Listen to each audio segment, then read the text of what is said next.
à l'hôpital. Alors, mon mari m'a dit, j'ai fait appeler quelqu'un, on va te passer le test. J'étais là, j'étais anxieuse. Mais en même temps, au fond de moi, je me disais, vaut mieux qu'on le sache.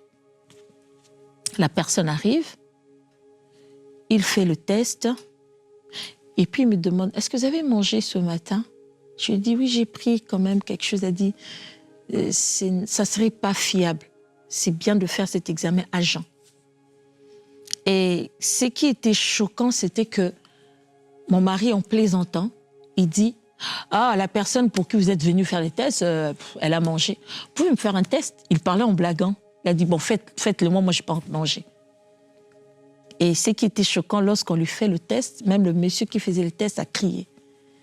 Il a dit à mon mari, ces genres de résultats, je les ai à l'hôpital parce que c'est déjà les gens qui sont à l'hôpital. Quand je pars vite, ils sont déjà dans le coma, qui donnent ces genres de résultats. En fait, on a découvert que mon mari était empoisonné, là, sur place.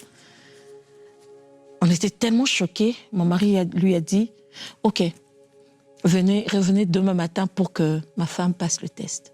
On était restés quand même toute cette soirée-là en se disant, il n'avait rien de spécifique qui montrait, il ne maigrissait pas comme moi. Mais c'est vrai que ce que j'avais constaté, mon mari commençait, des fois quand il dormait, tout son oreiller était rempli d'eau. Il se disait, pourquoi je transpire ainsi? On ne comprenait pas tout ce qui s'est passé. Il avait des petits bobos qu'on ne savait pas.